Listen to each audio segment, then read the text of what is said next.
All right, everybody, what's up? My name is Bobby Yarsulik. I'm a musician, composer, and producer. I also dabble in video editing and motion graphics and that sort of thing. Recently updated my YouTube in-screen annotation, and I promised a buddy of mine that I would make a tutorial. Shout out to him. His name's Dagic. I'll put his channel in the description. He does like super goofy, funny videos. Really funny. Go check it out when you have a chance. But anyway, so our goal here is to create a video behind our new end annotation built into YouTube, so that it kind of looks like, even though it shows up with our subscribe button and our 2 videos on the screen for people to click on, that the video behind it is also like interacting with those elements like it was kind of meant to be there. But we're gonna make it look like it was meant to be there. So first, what you're gonna want to do is go to your in-screen annotations. At this point, it doesn't matter which video you're on, okay? So you just want to go to your editing screen, go to your in-screen and annotations, and you want to go to, you can make your own, but it's a little harder because then you have to set it up every time. So if you just find one of their templates, and I like the one that has the subscribe button in the center. So you could do something like this. I accidentally created mine by hand by accident, so I'll just have to do that every time, but oh well. But it's easier for you if you don't. So let's select the 2 screens and then the sub button in the middle, and everything's centered vertically. Replace, sure. Okay, so we're gonna preview, and we're not gonna full screen it. Hey, where's my preview? Turn that off.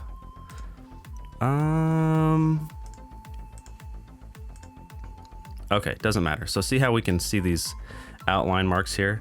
We're gonna use our snipping tool, or if you're on Mac, you can just, Command-Shift-4. And we're gonna make a rectangle cutout of the size of the video, okay? And that's gonna be your outline for what you're gonna do to those elements, okay? Sure. We're gonna save that as capture tutorial. Okay, now we have our background. So you're gonna be using After Effects. I'm using 2015. This is gonna work in CS6 and 2017, and you should be fine. This is my finished project. So kind of what I ended up making was a very scary rendition of all my faces singing. I'll do something similar to this, and it's gonna go kind of quick, but we should be fine. So just start a new project. I'm gonna start a fresh composition, kind of show you from the start, but I'm gonna switch between my finished and the tutorial composition, just so that we can skip a few things that'll take a little bit longer, like the motion tracking part for my mouth talking. We're gonna make it 20 seconds, although it's not gonna be that long. Mine's like only 15 seconds, but as long as you're within the 20-second time frame, you're good, because that's the maximum amount of time for the new outros, right? 1920 by 1080, or match whatever size video projects you're uploading to YouTube. I don't upload a lot of video, but I tend to do 1080 regardless. Everything else is good. Oh, this is a preference for you. I always tend to do this, just because it's a habit. I think 30 is more common, but at work I always do 23.976, so that's just what I end up doing. Okay, so in your project, oh, by the way, if you're not new to After Effects, like just try to follow along as best that you can. I'm gonna try and explain everything, but if I don't, I'm super sorry. We're gonna import in our project window our file, the screenshot that we took a picture of. Where did I put that? In my folder for my subscribe outro. This is the picture, the screenshot we just took of. Okay. We're gonna drag this into the composition we just made. So we just made our outro tutorial. Dang, that's small. Oh, but I have it on half. Okay, let's put it on full.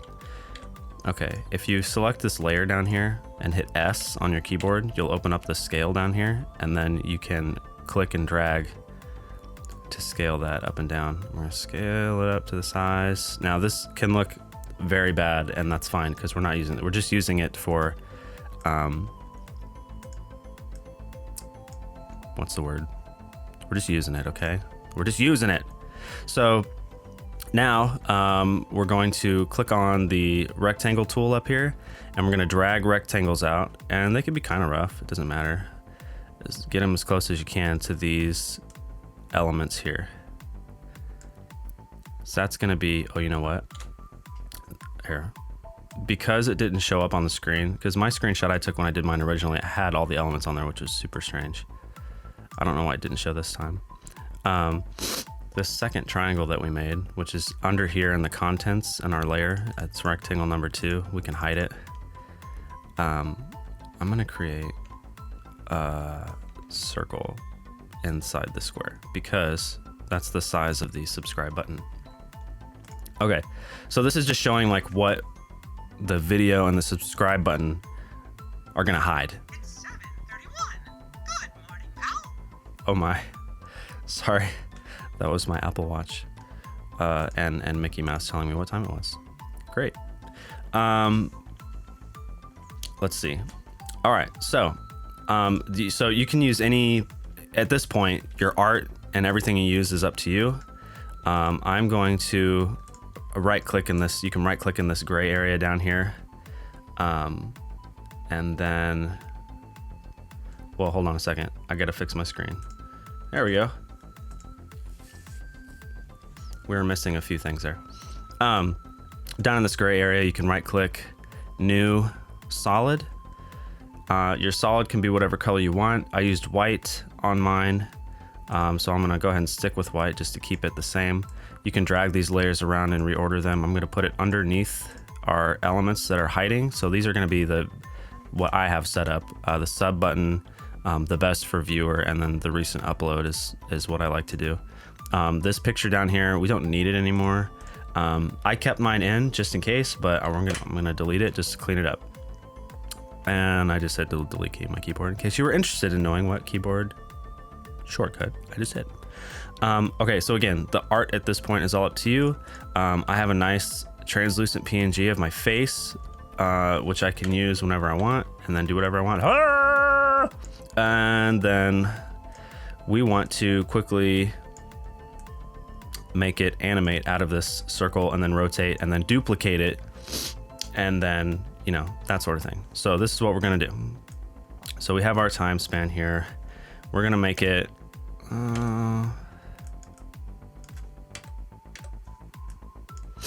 let's see. So what we want to do is this little point in the center is the anchor point, okay? If we rotate this, like if you select a layer and hit R, you can always twirl this open and get all the transforms, but there's a little shortcut. Like if you just hit R, you'll get rotation. We can leave them all open, that's fine. If we rotate it, it's gonna rotate on the anchor point. And since we want it to go around this whole circle, we have to keep the anchor point here, but move my face up above the circle. So what we're actually doing is moving this anchor point up, or I guess down rather, and it's moving my face up. And then when it's up here, the anchor point, I use the Y value here and change that. We rotate it. Now it looks like it's going around the circle. Whee! Which is amazing, by the way. Like super simple, but you know, it's funny stuff. So we're going to start at the beginning. We're going to keyframe our anchor point and we'll move the time ahead just a little bit. And I think I had it at 580. That works. Let's see how fast that is. So it's not that fast. So we're going to move this keyframe ahead a little bit. I'm doing this really sloppily, you know, but you'll get the idea. On this keyframe here, I'm going to right click, keyframe assistant, easy ease in. That way it slows to a stop and looks a little smoother. You can always go into the graph editor here on these, like have this selected graph editor, and then play with these settings here to make it even smoother, but that's like that's getting a little advanced at this point. But so we're just going to use the keyframe assistant to just get what we want real quick. So we're going to hit And we're actually gonna have it start rotating before it hits. So since the anchor point's already where we want it, we're gonna start the rotation, and it's gonna be set at 0, 0 at the beginning, and at the very end, we're gonna set this to, I think I had it set for 3. So what the 3x means is that it's gonna go 3 times fully around the circle. Here you can set individual degrees, but what the 3x is saying, it wants you to go 3x 360 degrees. So since we have it over there, since we have it set over there, and we check it out, now we have going around in a circle in animation. And I want it to be a little quicker so I can move back over to this keyframe. If you use these arrows over here, you can flip flop between the actual keyframe. That way you don't actually key something else in somewhere by accident. We're gonna change our number to 4. That's pretty good. I like adding the motion blur on stuff. So if we enable the motion blur here on this whole composition, and then we add the motion blur tick mark here on our layer, now our, whoa! Sorry, I accidentally moved that. It's very subtle because it's not moving that much, but now it's got a little bit of motion blur on it. All right, so now we want to duplicate this 3 other times. So Control D, Control D, Control D. If you're on Mac, it's Command D. We're gonna open up these rotation properties. Okay, this is where it gets tricky because you can mess this up very easily. So we want to duplicate it and do the other ones every 90 degrees. So, but we already have the animation. So what we can do is,